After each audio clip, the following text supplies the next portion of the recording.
叔父本意是给你找个依。总长大人，组长，你的口气太猛！半个伟大的民族。哥，大家不要怕，这次改革很公平，各。 Halo semuanya, bagaimana nih kabar kalian? Pada kesempatan kali ini, Mimin akan melanjutkan tongwa dari Pulper River Season 2, tepatnya untuk episode 14 dan 15. Karena untuk minggu lalu, Mimin tidak sempat untuklah menggarapnya. Jadi ya, untuk hari ini ada 2 episode menjadi 1 video. Jadi langsung saja kita masuk ke dalam ceritanya. Keesokan paginya, kedua kakaknya ini mempertanyakan kepada Asyu, tidak perlu untuklah bertele-tele di mana pisau kecilnya.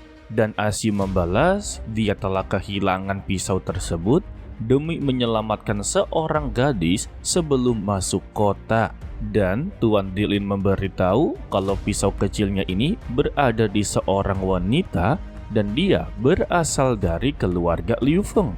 Tetapi Asyu malah menganggap kalau kedua kakaknya ini telah mencurigai dirinya telah bersengkongkol dengan keluarga Liu Feng untuklah menghancurkan keluarga Jichuan. Dan Tuan Dilin mengiyakannya. Saat ini Biro Pengawasan sangatlah curiga kepada semua orang. Bahkan ya, dia juga curiga kepada Tuan Sterling, apalagi kepada Asyu. Namun ya, ini hanyalah spekulasi dia. Jika memang nantinya Asyu terbukti sebagai pengkhianat, dia sendirilah yang akan menghabisinya. Namun, jika dia melakukan sebuah kesalahan, dia harap ada orang yang meluruskan semua kesalahan tersebut, dan itu adalah mereka berdua. Sedangkan untuk Direktur Jenderal, dia sungguh begitu kecewa kepada pasukan dari Lo Minghai karena mereka yang ditugaskan tetapi sama sekali tidaklah bertanggung jawab. Jadi hukumannya ya, pasukan dari Lo Minghai akanlah dicabut dan akanlah bekerja di bagian administratif. Sedangkan untuk Biro Pengawasan yang diketuai oleh Tuan Dilin akanlah menggantikan posisinya. Tuan Dilin kembali mempertanyakan apa sebenarnya tujuan dia dalam kepulangannya kali ini. Ternyata ya, dia memiliki banyak sekali pertanyaan. Yang pertama, dia inginlah sekali tahu apakah keluarga Jichuan berencana menyerang keluarga Liu Feng. Lantas, pertanyaan pertama langsunglah dijawab, kalau mereka tidak memiliki niat untuklah menyerang, melainkan mereka bersiap-siap, karena untuk keluarga Liu Feng sudah menambah pasukan. Untuk pertanyaan kedua, dia datang untuklah meminta bahan pangan. Dan Asyu langsunglah to the point, siapkan bahan pangan 300 ton terlebih dahulu. Tidak sampai di situ juga, dia meminta banyak sekali bahan pangan seperti 5.000 buah, 5.000 seragam, bahkan 5.000 ekor kuda perang guys, wadaw. Tetapi Tuan Sterling mengatakan, untuk saat ini mereka tidak bisa meminta dengan begitu mudah karena sekarang keluarga sangatlah ketat dalam mengontrol logistik. Tetapi Tuan Dilin mempunyai sebuah ide. Jika mereka membangun satu pasukan fiktif atas nama pasukan pusat, maka ya mereka bisa untuklah mendapati bahan pangan tersebut. Tetapi Sterling sungguhlah tidak yakin. Karena ini sama saja seperti menipu Tuan Direktur Jenderal. Bagi dia, menipu seperti ini nantinya juga akanlah ketahuan dan mereka semua akanlah mendapati masalah besar. Tetapi Tuan Dilin langsunglah memberikan perintah kepada Sterling dan dia siap untuklah melaksanakannya. Disinilah Dilin menasehati Asyu sebagai adik bontot kalau kakaknya ini akanlah selalu membantu dirinya. Tetapi ya, dia juga haruslah memberikan perintah dengan begitu tegas. Tetapi kan Asyu ini tidak bisa serius sama sekali guys. Dia mencoba untuk bertindak tegas, tetapi memberikan perintah yang tidak masuk akal, yaitu menyuruh Tuan Sterling untuklah menelanjangi tubuhnya sendiri. Lantas ya, Dilin langsunglah menengahinya, karena masih ada urusan penting yang haruslah diselesaikan. Dan mereka langsunglah menuju ke tempat Tuan Putri guys. Namun ya, di sini Asyu tidak boleh untuk menunjukkan identitas aslinya. Jadi ya, dia lagi-lagi melakukan penyamaran. Meskipun dia melakukan penyamaran, tetap saja ya Asyu juga ketar-ketir. Karena untuk saat ini, dia telah menjadi buronan utama keluarga. Jika ketahuan, maka dia akan lawas salam. Tetapi ya, kedua kakaknya ini tidaklah peduli dan langsunglah menyeret Asyu memasuki ruangan dari Nona Ning. Akan tetapi, hati dari Asyu langsunglah terpukul. Dia melihat pujaan hatinya haruslah dekat dengan orang lain. Dan dia adalah tunangan dari Nona Ning guys, yang dikenal sebagai Ma Wei, dan dia adalah tetua dewan keluarga Jichuan. Waduh, statusnya cukup tinggi ya. Namun Tuan Dilin tidaklah peduli dengan statusnya. Dia meminta kepada Ma Wei untuk keluar sebentar karena ada beberapa hal penting yang haruslah dibicarakan. Setelah Ma Wei keluar dari sana, Nona Ning juga tahu kalau orang yang sedang menyamar itu adalah Asyu. Membuat Asyu haruslah keluar dari ruangan sembari menahan rasa sakit hatinya. Melihat itu, Nona Ning langsunglah mengejarnya. Dan di sini, Asyu mencoba untuklah menjadi pria yang begitu sangatlah tegar. Langsung memberikan salam serta hormat kepada Nona Ning. Lalu ya, Nona Ning mempertanyakan kabarnya guys.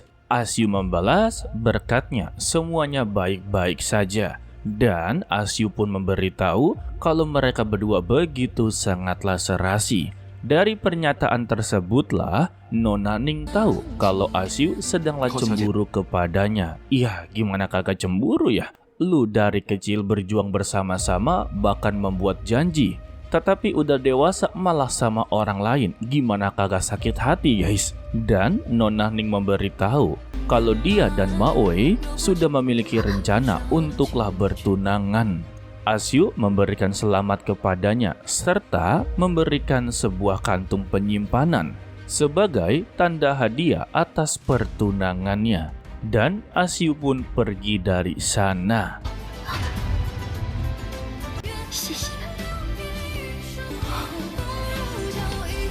Sedangkan ya, untuk kedua kakaknya ini tidak inginlah mengomentari ataupun ikut campur dengan pilihan dari Nona Ning.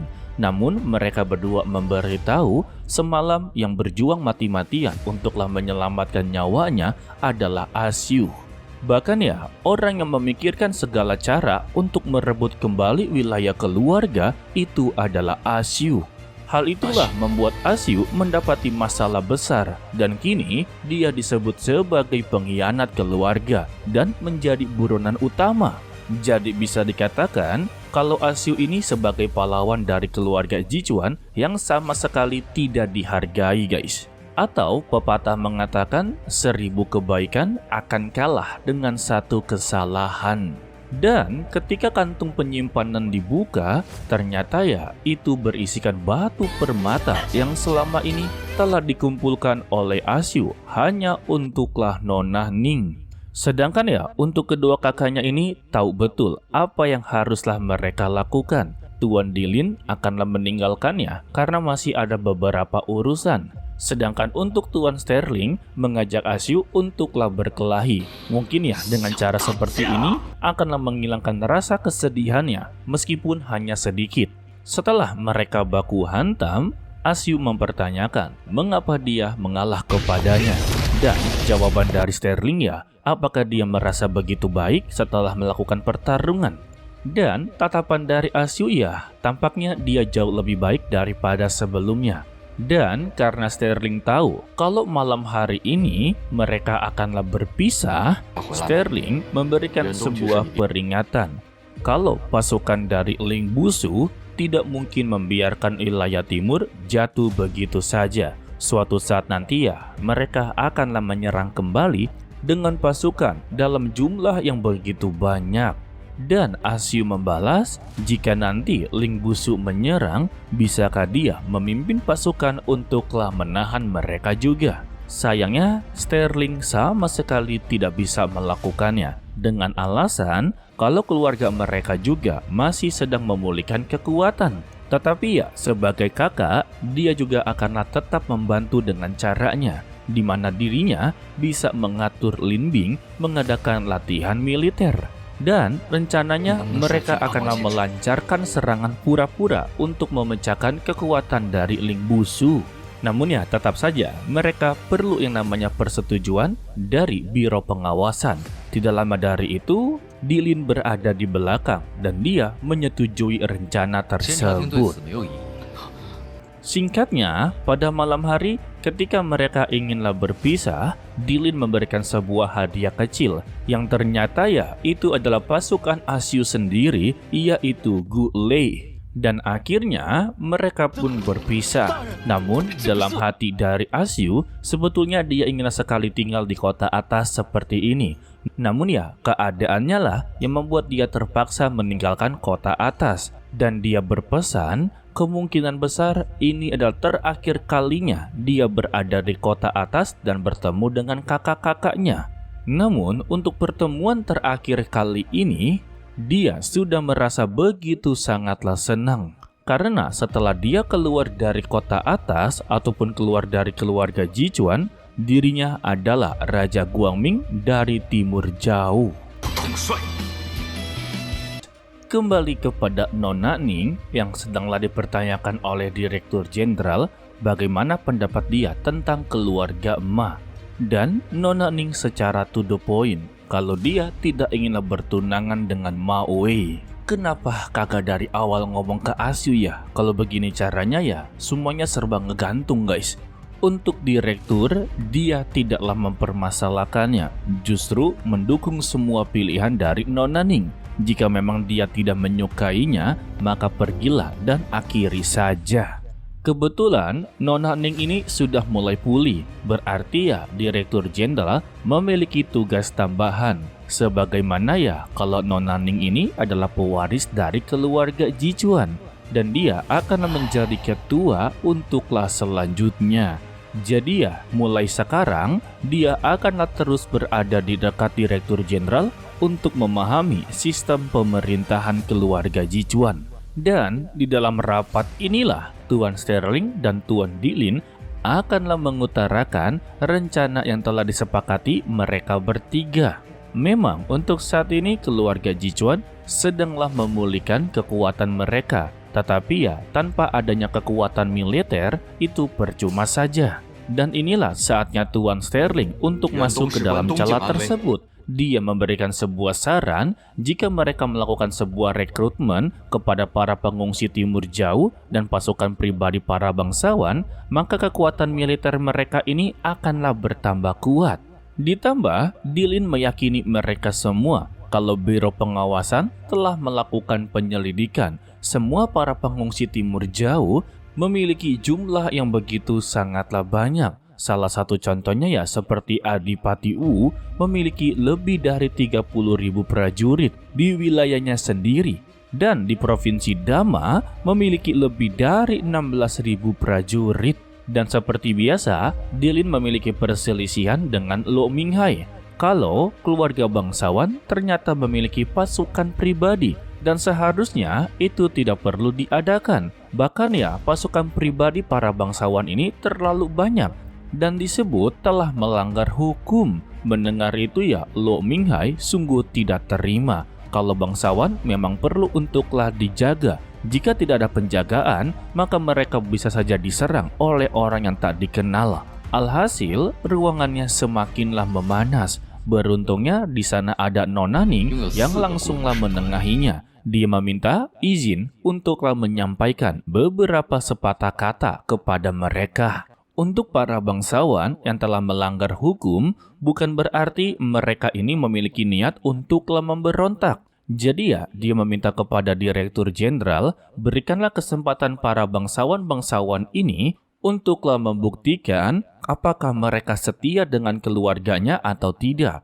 Dan cara pembuktiannya, asalkan mereka mau menyerahkan kendali militer mereka, maka itu disebut sebagai kesetiaan. Namun, jika sebaliknya, maka itu disebut sebagai pemberontakan. Dan saran keduanya, mereka bisa memerintahkan pasukan reguler di tiap provinsi untuklah memulai latihan militer serta berpatroli agarlah para keluarga bangsawan juga merasa nyaman, dan ini bisa disebut sebagai win-win solusi ya. Dan mereka semua setuju dengan saran tersebut. Dan kita beralih kepada keluarga Ma. Ternyata ya mereka mendekati Nona Ning ternyata memiliki maksud tertentu guys. Dan karena rencana mendekati Nona Ning telah gagal, Mak Qin sebagai kakaknya meminta kepada Mak Wei untuklah pulang terlebih dahulu. Tetapi ya dalam perjalanan mereka telah diserang oleh kelompok yang tak dikenal.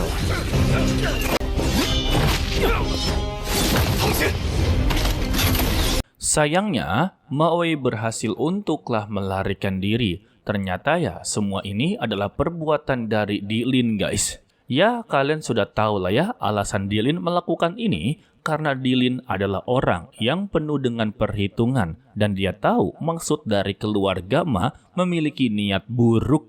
Sementara itu untuk di dermaga wilayah timur, pasukan ular yang telah diperintahkan oleh Baichuan untuklah menjaganya, mereka tidak menjaganya dengan baik. Justru ya mereka leha-leha yang membuat pasukan iblis mengambil kesempatan ini untuklah menyerangnya. Sehingga ya pasukan mereka langsunglah kocar-kacir.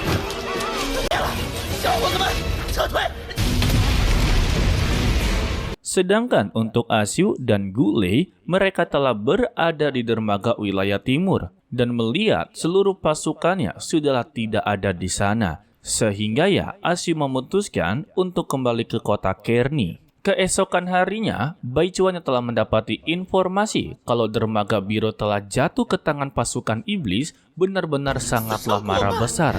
Padahal ya untuk pasukan ular naga ini berjumlah ribuan dan pasukan iblis hanyalah ratusan. Mengapa bisa pasukan ular naga kalah begitu saja? Ternyata ya, untuk ketua pasukan ular naga memutuskan untuk menarik seluruh pasukannya. Tetapi gara-gara dia menarik semua pasukannya, membuat beberapa dari mereka meninggal karena diinjak-injak. Jadi ya, separuh pasukannya dari yang ribuan haruslah meninggal dengan keadaan yang konyol.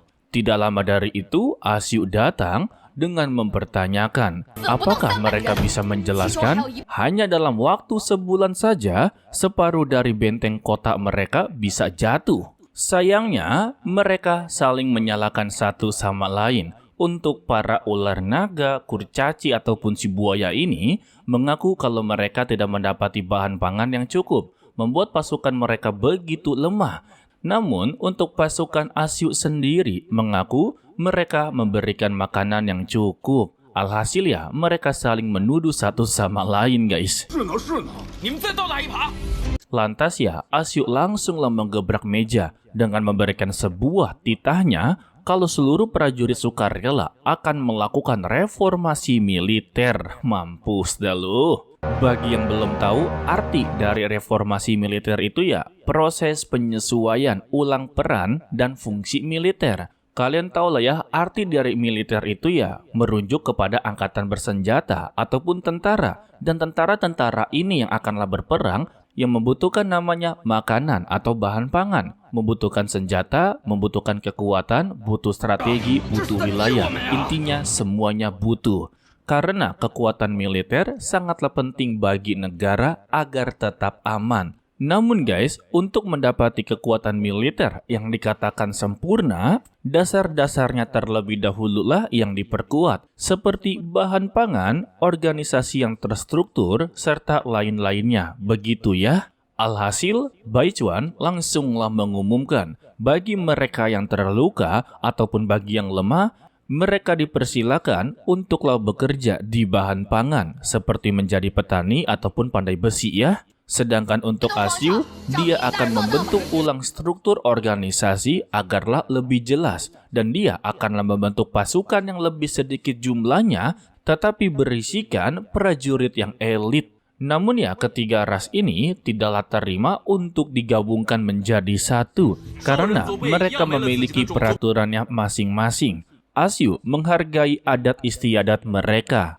Tetapi keadaan mereka saat ini ya haruslah melupakan adat istiadat terlebih dahulu. Sehingga Asyu telah memutuskan hanya akan memberikan jatah logistik kepada pasukan yang menerima reformasi ini. Dan jika mereka tidak bersedia, maka mereka dipersilakan untuklah keluar dan membangun wilayahnya sendiri. Dan Asyu tidak bertanggung jawab jika mereka nantinya diserang oleh pasukan iblis. Waduh, ancamannya serem juga ya. Yang namanya perut tidak bisa dibohongi ya. Kalau lapar ya harus makan. Sehingga mereka langsunglah menyetujui reformasi tersebut. Karena semuanya sudah setuju, Asyu langsung membagi menjadi 4 pasukan. Untuk pasukan angin diketuai oleh Bai Chuan. Pasukan hutan akan diketuai oleh Ming Yu. Dan untuk pasukan api akanlah diketuai oleh Lo Ji. Untuk pasukan gunung akanlah diketuai oleh tetua Bulan. Dan untuk Menlo, Souci, dan Luzhou atau 3 ras yang selalu membuat masalah, mereka menjadi wakil kapten dari pasukan angin, api, dan gunung. Untuk pasukan hutan, ya tidak perlu wakil guys, karena Ming Yu dapatlah diandalkan ya. Lagi pula, untuk pasukan hutan, ya sudah pasti akanlah bergerak di bidang bahan pangan guys. Sedangkan untuk tetua Budan yang telah mendapati informasi kalau Asyu telah membentuk sebuah reformasi besar-besaran, dirinya tidaklah mempermasalahkan itu semua karena untuk wilayah timur membutuhkan yang namanya kemenangan. Dan kita bersambung untuklah dilanjutkan part berikutnya, yaitu Rabu minggu depan. Kalau sempat ya, Selasa sore Mimin lanjutkan ya. Dan seperti biasa, pesan-pesan dari Mimin tetaplah menjadi orang yang baik, walaupun itu sangatlah sulit. To be continue, sampai jumpa di video berikutnya. Bye-bye. 总长大人，你的口气太猛！半个伟大的民族。大家不要怕。这次改革很公平，各。